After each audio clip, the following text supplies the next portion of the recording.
मा जाथाय जायामोन? जाथायाथ' जेबो जानांगौ गैयामोन आरो बाव जास्ट आङो बेलासि टाइम जाबाय नालाय जों हाजिराफोरथ' ओंखाम उखैखागोन मावदों जेनेबा 8टानिफ्राय मावो जोङो ओंख्रिल' लायनो थांदों हे खाथियावनो हटेल दं नालाय ओंख्रिल' लायनो थांदोंमोन आं बेयाव होगदावफैबाय होगदावफैनायाव दे जाबाय बे होगदावनायखौ आं बाद दोनबाय ओमफ्राय आङो डाइरेक्ट मोखाङावनो बुंबाय नों मानो मोदोम दाङो मावग्राफोरनिखौ जों वार्कार्ससो नोंजों मोदोम दांजानो फैया जों बाहाय होननानै बुंबाय आङो बिसोर मोदोम दाङो हौवाया मोदोम दाङो हिन्जावफोरनि मोदोम दाङो एवथुयो ओमफ्राय खानाय बोलाबायो थाग्राफोरनि जाय मानसिफ्रा गावसोराव थानानै मावो बिसोरखौ मा खालामो होनबा बिसोरो दाङो मोदोमाव ओमफ्राय बिदिनो सेक्सुवेलि माबा खालामो आरो मा होनो बेखौ लिङो आरो सेक्सुवेलि ओमफ्राय असल्टबो खालामो बिराद माने मा होनो हेरेसमेन्ट होयो आरो जाय मानसिफ्रा गावसोराव थानानै मावो बिसोरखौ रुवाथि बादि बाहायो बिदिनो रायलाबायो दंखि होलाबायो खानायाव हमना बोयो आथिङाव हमना बोयो मा होनो बुयोबो बिदिनो खालामो आरो बिसोरो माब्लानिफ्राय मावदोंमोन खामानि आङो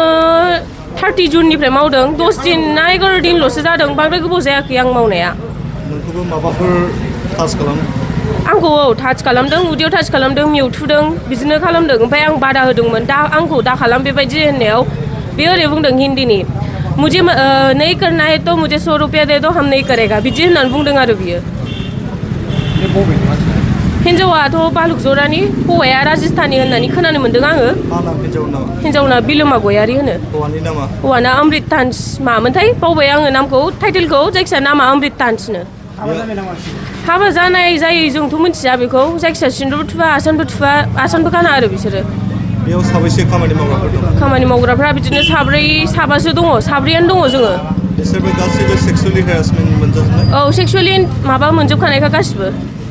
बिसोरबो बुंनो हागोन आरो ओमफ्राय नाथाय बिसोरखौ दंखि होना दोनदों आरो दा मा लुबैयो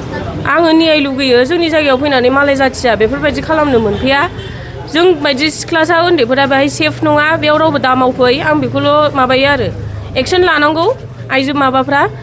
पाब्लिकफ्रा बेफोरखौ दखाना बन्द जानांगौ औ दखाना बन्द जानांगौ पुलिस थानायाव एफआइआर होदों औ एफआइआर होदों जों एफआइआर हैदों थांदों जाय जाजादों बिसोर थांजोबनानै एफआइआर हैदों आरो मा बुंबावोमोन जोंखौ बिदिनो बुङोमोन माबा नोंसिनि जायगा नङा ओंखाम जानायफोरखौबो जाय थानानै मावदों बिसोरखौ बुङोमोननो ओंखाम जानायफोरखौ गावसोरथ' होनदों भिडिअफ्राव हगारो जोंबोथ'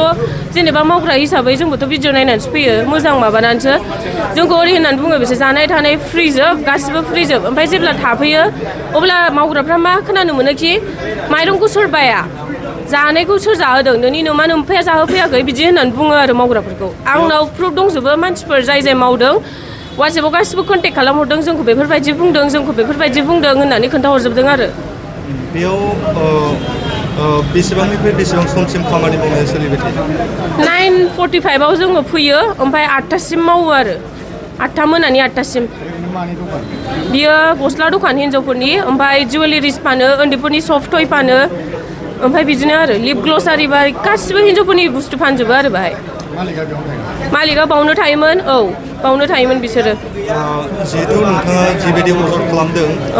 हिन्जाव थानायनि हिनजावनि सिगाङावबो बेबायदि खालामो नामा बिसोर? औ हिनजावनि मेगनावनो खालामो ओमफ्राय जों हिनजावखौ होनो मानो बिदि खालामनांगौ होनबा